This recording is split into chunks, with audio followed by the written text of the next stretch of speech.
Hey Exiteers, thanks again for stopping by. If you're new to the channel, my name is Riley and I'm a former Jehovah's Witness. Today I have another email to read to you, and this email is from Gigi. Hello Riley, my name is Gigi. I'm a sibling of 14 children. Wow. Many of my sisters are Jehovah's Witnesses and I have numerous nieces and nephews who are a part of the religion as well. I'm the wife of an elder with one adult child. My daughter and her husband are active JWs that live in a different state. I wanted to provide this information as it relates to how many of my close relatives and family are a part of this organization. I recently stopped attending the meetings on Zoom during the pandemic. It has become very clear to me that I was deeply indoctrinated in a high control group doomsday cult. I've been under the fear, obligation and guilt of the governing body for decades, and I am now fully awake. It was early 2020 that I gave myself permission to search Jehovah's Witnesses on the internet and YouTube. What I've read and learned was eye-opening, unbelievable. It was such a relief to listen to ex-Jehovah's Witnesses who feel or felt just like I did being a part of this organization. I've started binge listening ever since. For me, it wasn't just one thing that triggered this awakening, but it was a number of things over time that had me questioning this so-called truth.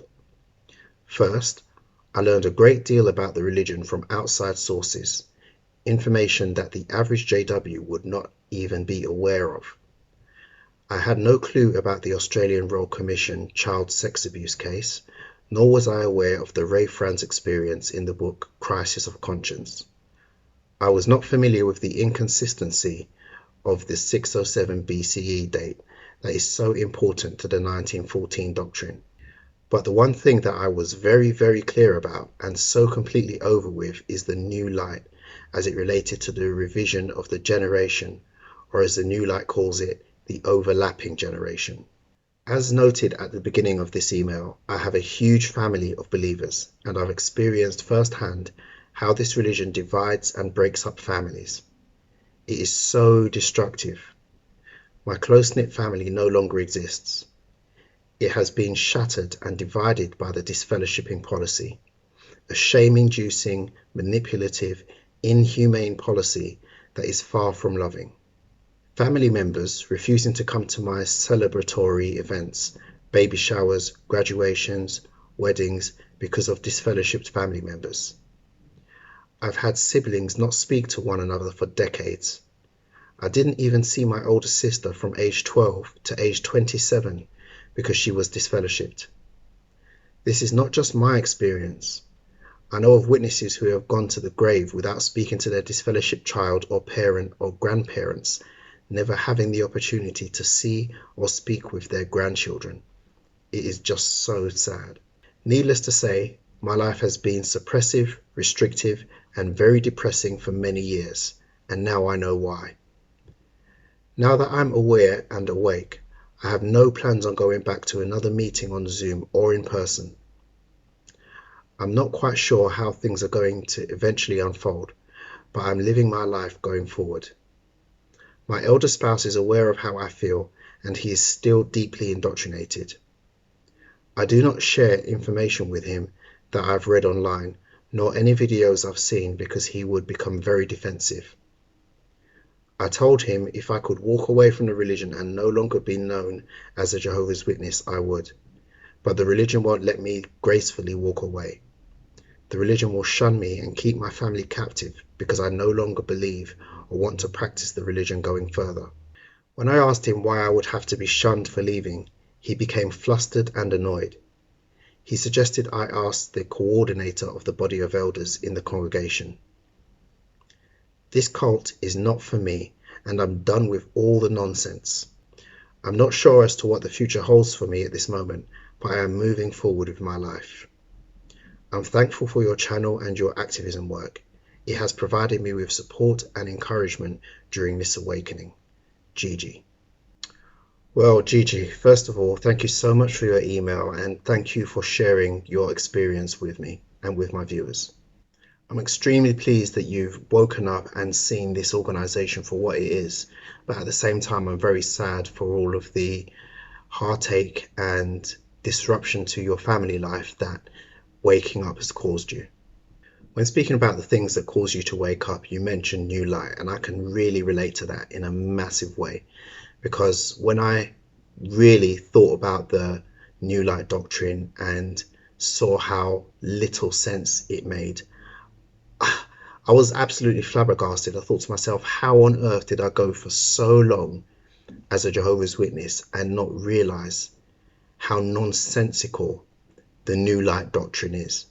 As a Jehovah's Witness, you really don't analyze the things you believe critically. Witness beliefs are nothing but pure indoctrination. It's just key phrases of rhetoric that get repeated to you over and over and over again until you just believe it, whether it makes sense or not. You don't even think about what you're saying.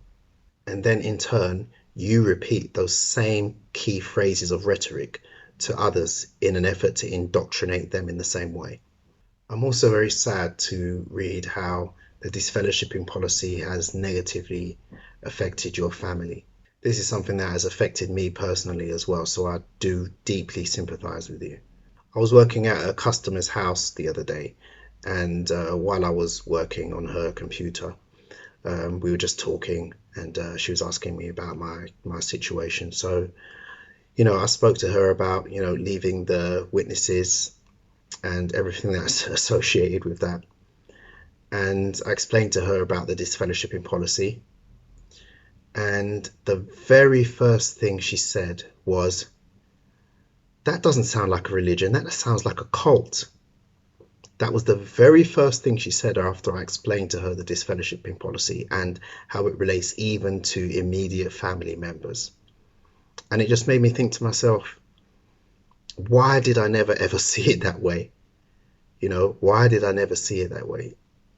But again, that's the nature of indoctrination. When you're indoctrinated, things that you're taught don't need to make sense. They don't even need to be moral before you'll accept them. They've just been repeated and repeated and repeated to you so often that you just accept them without question, and that is the way things are. Picking up on the fact that your husband is a serving elder, I can imagine how much of a strain your waking up has put on your marriage, and I really do sympathize with you and your situation.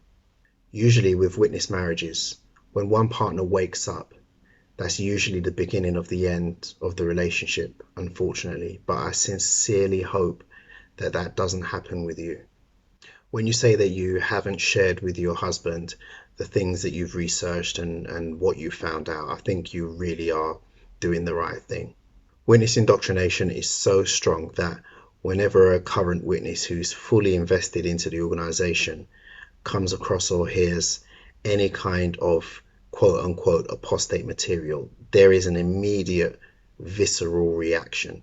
So I think you've made the right choice by refraining from sharing these things with your husband. Also, according to witness doctrine, spiritual endangerment is a grounds for separation. So if you were to share your research with your husband to a degree that he found to be dangerous to his spirituality, according to the religion, he would have grounds to separate from you. I'm sure that's something that you don't want. But that doesn't mean that all hope of your husband waking up is lost. In Stephen Hassan's book, Combating Cult Mind Control, he does touch on a strategy to help people wake up from cult indoctrination that I think is really good. Rather than presenting a current cult member with information that they could potentially have an adverse reaction to, he advises just asking them questions that will stimulate their critical thinking ability. I can see from your email that you've already started doing that, and even though your husband became flustered and annoyed at your question, don't let that deter you from gradually continuing that process. But whatever happens in the future, welcome to your freedom. I wish you all the best for your life going forward. And that's it for another email. Thank you all for watching. Please remember to like and subscribe to the channel with notifications so that you're notified of all future videos. Please proceed to the Jexit in an orderly fashion, and I'll see you in the next one. Thank you so much for watching to the very end of the video. If you haven't already done so, please like, leave a comment and subscribe to the channel. If you like my work and want to help me continue doing it, please support me on Patreon at patreon.com/Jexit_2020. And with that, I'd like to sincerely thank these very special patrons who make these videos possible.